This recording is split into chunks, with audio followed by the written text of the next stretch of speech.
Hi everyone, my name is Vicki York and welcome to my channel. Today I'm going to be doing a book review of Next Girl to Die by Dea Poirier. Next Girl to Die was published in 2019 and was Dea's debut novel. Next Girl to Die is also the first book in the duology, The Calderwood Cases. Also, side note, the second book in this series, Beneath the Ashes, was also published in 2019. How is she able to write so many books? I remember following Dea's Twitter during this time when she was releasing these books, and she was baking like crazy and posting Godzilla art. Well, she never stopped. But really, how are you able to write so many books? I originally read this book in 2019 and had full intentions of one day reviewing it when I had a YouTube channel. Then 2020 came along, things got crazy, and then some life stuff happened. You know how it goes, life just dominoes. But I'm here now with this review, and I want to do it justice. So what did I think of Next Girl to Die? Well, let's dive in. Claire Calderwood's sister Rachel was murdered 15 years ago in their small town of Vinyl Haven, Maine. Rachel's case has since turned cold, and Claire now lives in Detroit working as a detective there. But her past comes back to haunt her when the local police in Vinyl Haven reach out to her, wanting her to come back and help them solve a case, a murder case, one eerily similar to how her sister died. Claire returns home and already wants to leave. All she wants to do is solve the latest murder case so she can get back home and out of there. It also doesn't help that a nosy reporter by the name of Noah will not stop asking her questions and keeps trying to butt into her current investigation. And also, more and more details are coming out about Rachel's less than stellar past.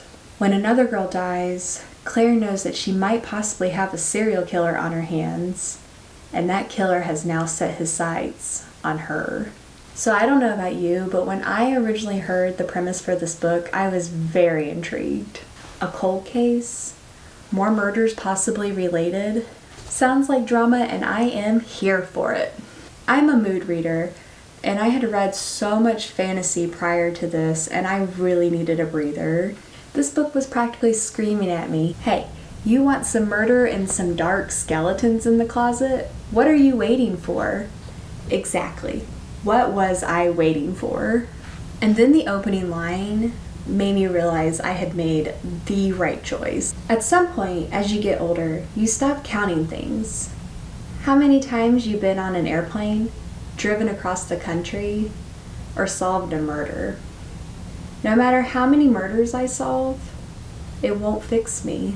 Straight away, we know that Claire is haunted by her sister's death. And I don't know about you, but I am a sucker for books that have a strong opening line like that, where they fish hook me and pull and never let go. Claire's character is really well fleshed out. Dea's choice of first-person POV is perfect for the story. You can feel Claire's anguish as she is forced to keep reliving her sister's death as she is trying to solve these cases. She also has a constant need to escape, not just with this case, but also because the reporter Noah keeps bringing up her past. Claire feels trapped by the constant reminders, and the claustrophobia is really starting to get to her. The sooner she solves this case, the sooner she can get out.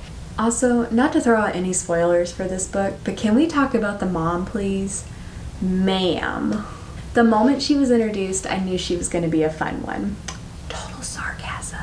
Claire's mother is described as being immaculate when she is first introduced. She's holding on to her husband as if he might leave, and Claire wonders if he's really thought about it. It almost seems like throughout this book, the mother is embarrassed of both of her daughters, and the death of her daughter Rachel really tainted her image. The mere mention of Rachel's name makes her clam up. I don't know, the woman was off, but I knew every time she was in a scene, it was gonna be good. I always love characters like this when they're really big on appearances and presenting themselves in a certain way. But then you find out they're a big old mess on the inside.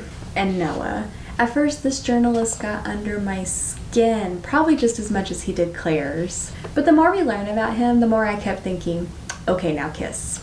I really did enjoy Noah's involvement from the beginning, even though he was a little meddling. but I also like that his story did not take away from Claire's. To me, Noah and Claire's dynamic was just a fun bonus. The romance embedded in this book was a little bit of a shock for me, but a welcome one. I could just tell that Claire and this certain someone, I think you can figure it out, had chemistry, and I was waiting for it to arrive. And arrive it did. Now let's talk about the writing.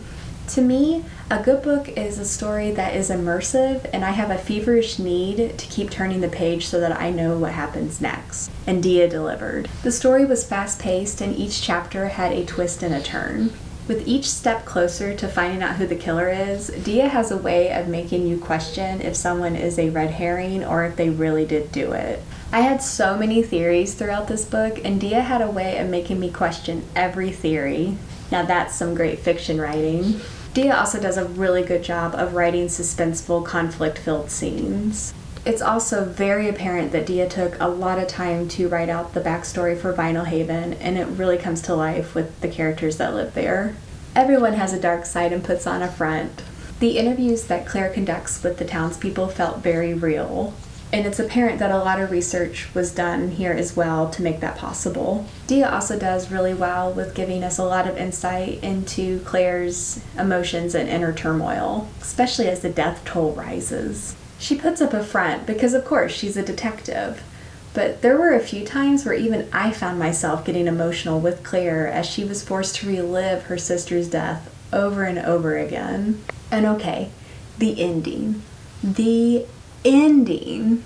What the heck, Dea? We don't even get time to process. Nope. Claire has to move on to the next case. There is no rest here. Chop chop, move out.